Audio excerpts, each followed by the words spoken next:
നമസ്കാരം. ഇലക്ട്രീഷ്യന്മാർ നേരിടുന്ന രണ്ട് പ്രശ്നങ്ങൾക്കുള്ള പരിഹാരമാണ് ഇന്ന് പറയാൻ പോകുന്നത്. ഒന്നാമതായി, ചില LED ബൾബുകൾ സ്വിച്ച് ഓഫ് ചെയ്താലും മങ്ങി നിൽക്കുന്നതായിട്ട് കാണാം. ഇപ്പൊ നമ്മൾ വളരെയധികം കാണുന്ന ഒരു കംപ്ലൈന്റ് ആണത്. രണ്ടാമതായിട്ട്, നമ്മുടെ ആൻഡ്രോയിഡ് TV പ്രവർത്തിച്ചുകൊണ്ടിരിക്കുന്ന സമയത്ത് മറ്റേതെങ്കിലും ഉപകരണങ്ങളുടെ സ്വിച്ച് ഓൺ ആക്കുകയോ ഓഫ് ആക്കുകയോ ചെയ്താൽ TV ജസ്റ്റ് ഒന്ന് ഓഫ് ആയിട്ട് വീണ്ടും ഓൺ ആവുന്നതായിട്ട് കാണാം. സോണി പോലുള്ള കമ്പനികളുടെ ടിവിക്കാണ് പൊതുവെ ഈ ഒരു പ്രശ്നം കാണുന്നത്. ഈ രണ്ട് പ്രശ്നങ്ങളും വളരെ നിസ്സാരമായിട്ട് നമുക്ക് എങ്ങനെ പരിഹരിക്കാമെന്ന് നോക്കാം. ചില LED ബൾബുകൾ സ്വിച്ച് ഓഫ് ചെയ്താലും മങ്ങി നിൽക്കുന്നതായിട്ട് നമ്മൾ കാണുന്നുണ്ട്. ഇൻഡക്ഷൻ കറണ്ടാണ് ഇതിന്റെ കാരണം. അതായത് LED ബൾബിലേക്കുള്ള വയർ വരുന്ന അതേ പൈപ്പിനകത്തോടെ മറ്റുള്ള ഉപകരണങ്ങളിലേക്കുള്ള സപ്ലൈ വയറുകളും പോകുന്നുണ്ടാവും. അപ്പൊ നമ്മൾ LED ബൾബിന് സ്വിച്ച് ഓഫ് ചെയ്താലും മറ്റു വയറുകളിൽ നിന്നും ഇൻഡക്ഷൻ വഴി കറണ്ട് LED ബൾബിലേക്കുള്ള വയറിലേക്ക് എത്തുകയും അവിടെ അങ്ങനെ വളരെ കുറഞ്ഞ മില്ലി ആംബിയറിലും മില്ലി വോൾട്ടിലുമുള്ള കറണ്ട് ഉണ്ടാവുകയും ചെയ്യുന്നു. LED പ്രകാശിക്കാൻ വളരെ കുറഞ്ഞ മില്ലി ആംബിയറും മില്ലി വോൾട്ടും മതി. മുമ്പൊക്കെ നമ്മൾ വാങ്ങിക്കുന്ന LED ബൾബുകൾക്ക് ഈ പ്രശ്നമില്ലായിരുന്നു. അതിന് കാരണം അതിൽ നല്ല ഫിൽറ്ററിംഗ് ഒക്കെയുള്ള നല്ല ഡ്രൈവുകളായിരുന്നു ഉപയോഗിച്ചിരുന്നത്. എന്നാൽ ഇപ്പോൾ വരുന്ന LED ബൾബുകളിൽ DOB അല്ലെങ്കിൽ ഡ്രൈവ് ഓൺ ബോർഡാണ് ഉപയോഗിക്കുന്നത്. അപ്പൊ നമുക്കിത് പരിഹരിക്കുന്നതിന് വേണ്ടി അടുത്തുള്ള ഇലക്ട്രോണിക്സ് സ്പെയർ പാർട്സ് ഷോപ്പിൽ ചെന്നതിന് ശേഷം ഇതുപോലെ ഒരു പോളിസ്റ്റർ കപ്പാസിറ്റർ വാങ്ങിക്കുക.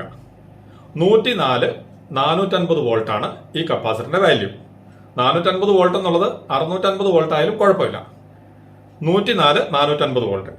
അതിനുശേഷം നമ്മുടെ മങ്ങി പ്രകാശിക്കുന്ന ബൾബിന്റെ ഹോൾഡറിൽ, LED ബൾബിന്റെ ഹോൾഡറിൽ ഫേസിനും ന്യൂട്രലിനും പാരലായി ഈ കപ്പാസിറ്റർ കൂടി കണക്ട് ചെയ്യുക. ഇവിടെ രണ്ട് വയറുകൾ ഉണ്ടാവും. ഒന്ന് ന്യൂട്രൽ വയറും മറ്റൊന്ന് സ്വിച്ചിൽ നിന്ന് വരുന്ന വയറുമാണ് ഉണ്ടാവുക. അപ്പോൾ ഈ രണ്ട് കണക്ഷനും പാരലായി ഈ കപ്പാസിറ്റർ ഇങ്ങനെ കണക്ട് ചെയ്താൽ മതി. വെറും 10 രൂപയിൽ താഴെ മാത്രമേ നമുക്കിതിന് ചെലവ് വരികയുള്ളൂ. രണ്ടാമത്തെ പ്രശ്നം, നമ്മുടെ ആൻഡ്രോയിഡ് TV വർക്ക് ചെയ്തുകൊണ്ടിരിക്കുന്ന സമയത്ത് മറ്റേതെങ്കിലും ഉപകരണങ്ങൾ സ്വിച്ച് ഓൺ ആക്കുകയോ ഓഫ് ആക്കുകയോ ചെയ്യുമ്പോൾ ചില TVകൾ ജസ്റ്റ് ഒന്ന് ഓഫ് ആയി പോകാറുണ്ട്. ഓഫായിട്ട് വീണ്ടും അപ്പോൾ തന്നെ ഓൺ ആവും. ഈ പ്രശ്നത്തിന് പരിഹാരവും നമ്മൾ കപ്പാസിറ്റർ തന്നെയാണ് ഉപയോഗിക്കുന്നത്. പക്ഷേ ഇതിന്റെ വാല്യൂ 682 2 കിലോ വോൾട്ട് ആണ് ഇതിന്റെ വാല്യൂ. ഒരു 10-15 രൂപയൊക്കെ ഈ കപ്പാസിറ്ററിന് വില വരികയുള്ളൂ.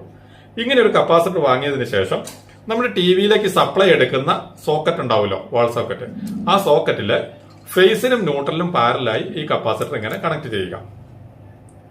അല്ലെങ്കിൽ ഏത് ഉപകരണം നമ്മൾ ഓൺ ചെയ്യുമ്പോഴാണോ TV ഓഫ് ആയി പോകുന്നത് ആ ഉപകരണത്തിലേക്കുള്ള ഫേസിനും ന്യൂട്രലിനും പാരലായി ഈ കപ്പാസിറ്റർ കണക്ട് ചെയ്താലും മതി.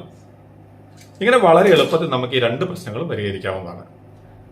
അപ്പോൾ വീഡിയോ ഇഷ്ടപ്പെട്ടുവെങ്കിൽ ഇതുപോലുള്ള ഉപകാരപ്രദമായ വീഡിയോകൾ ഇനിയും കാണുന്നതിന് വേണ്ടി എന്റെ ഫേസ്ബുക്ക് പേജിലാണ് നിങ്ങൾ ഈ വീഡിയോ കാണുന്നതെങ്കിൽ പേജ് ഒന്ന് ഫോളോ ചെയ്യുക. യൂട്യൂബ് ചാനലിലാണ് ഈ വീഡിയോ കാണുന്നതെങ്കിൽ ചാനൽ ഒന്ന് സബ്സ്ക്രൈബ് ചെയ്യുക. ഇതുപോലെ മറ്റൊരു വീഡിയോയുമായി നമുക്ക് വീണ്ടും കാണാം. ബൈ.